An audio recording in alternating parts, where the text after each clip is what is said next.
Guys, sa video na to, magsishare ako ng 8 things na dapat nyong malaman sa law school. Pero bago ang lahat, ako nga pala si Errol. I am a foodie lawyer and I make videos about food and trips, self-development, and lifestyle design. So kung bago ka dito, subscribe ka na. Libre lang. Click mo na rin yung bell icon para notified ka pag magpo-post ako. Now, law school. Ano ang dapat nyong malaman sa law school? Number 1, no spoon feeding.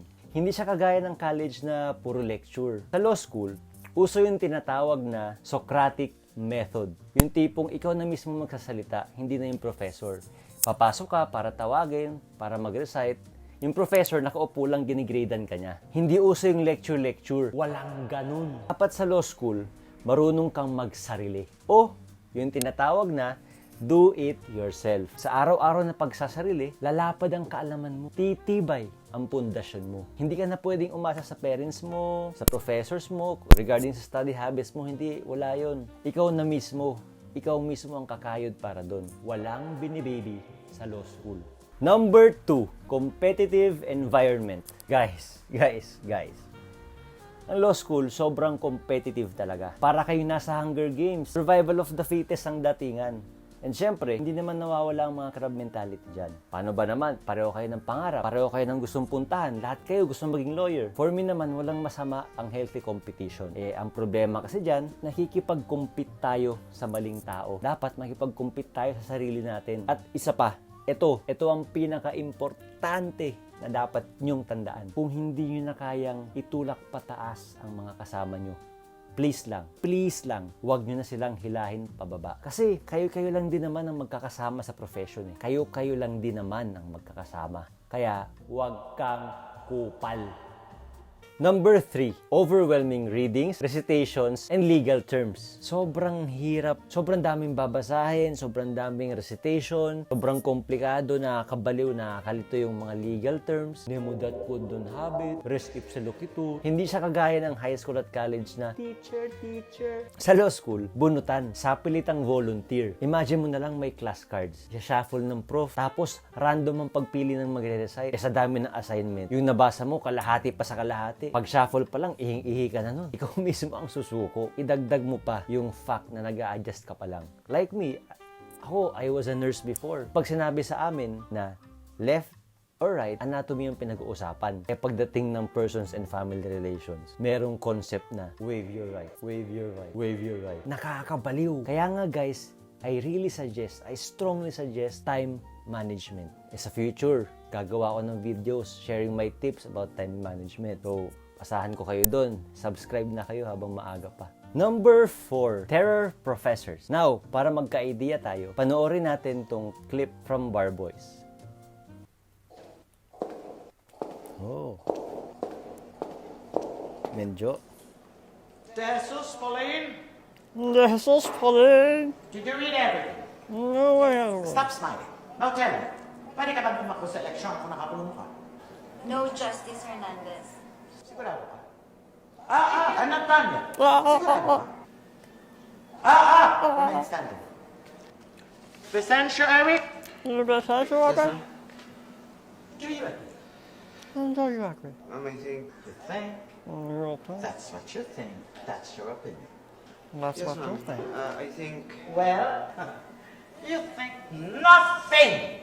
I don't care about what you think, and I don't care about everybody's opinion. You just give me an answer. Look at me. You give me an answer. yes po. Well, for me, medyo exage ng konti. Based kasi sa experience ko, nagiging ganun lang ang mga professors kapag sobrang wala nang maisagot yung estudyante. Yung tipong halatang hindi nag-aaral. Yun, ganun sila. Sa law school kasi expect mo na nasusubukan ka ng mga professors. Kahit tama na yung sagot mo, kahit alam mong tama yung sagot mo, lilituhin ka niyan. Para lang ma-sure nila kung talagang naintindihan mo yung topic. Kaya make sure na mag-aaral talaga kayo ng mabuti. Meron pang mga professors dyan na malakas pumasok. Perfect attendance. Meron naman yung mga malalakas din umabsent. At yung malala dyan, meron din yung mga tipo na malakas na ngang umabsent. Sila pa yung malakas na mambagsak. Diba? Mapapaisip ka, bakit? Guys, dahil yan sa number 5, which is law school will break you down. Babasagin ka ng law school. Siyempre, sa umpisa, pagpasok mo, siga-siga ka eh. Kasi may pre-law degree ka na. Yung iba pa sa inyo, for sure, licensed professionals. Eh, yung ego nyo, babasagin nyo ng law school.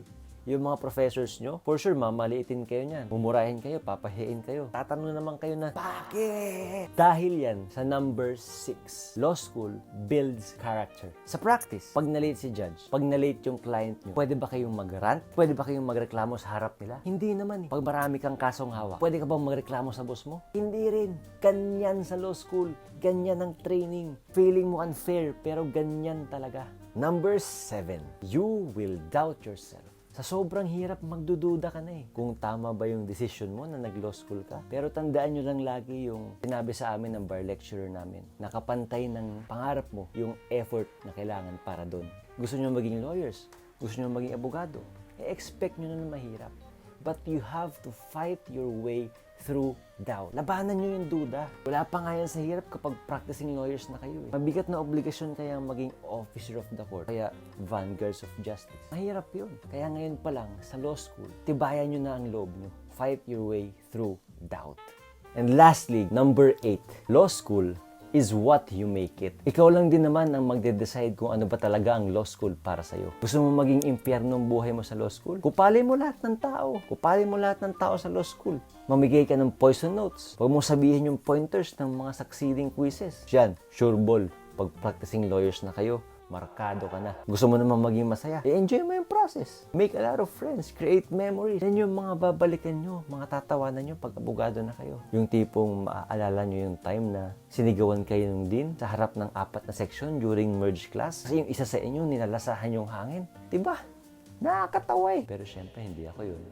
And guys, those are my 8 things to expect in law school. Sa next video, gagawa naman ako ng tips on how to study in law school. Alam ko kasi yung feeling na hindi mo alam kung paano mag-review, paano mag-aral, paano aralin yung topic. Looking back nung first year ako, naisip ko nga sana may nag-coach sa akin, sana may nagturo sa akin, sana may nag-guide sa akin. Eh ako kasi, firm believer ako ng studying smart. Kaya gumawa ko ng sariling method of studying. Nag-research ako ng mga effective ways to study na mag-fit sa lifestyle ko. Caveat lang hindi ako expert. Average student lang ako nung law school. Pero proud ako na nairaos ko yun kahit meron akong mga side businesses tsaka food blog. And gusto kong i-share sa inyo para magamit nyo rin sa buhay nyo, sa pag-aaral nyo sa law. So ayun, samahan nyo ako sa journey. Let's grow together. Thank you again. And paalam!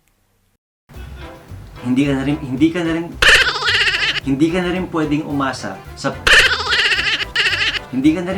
umasa sa parents mo, sa professors mo. Hindi ka na rin pwedeng umasa.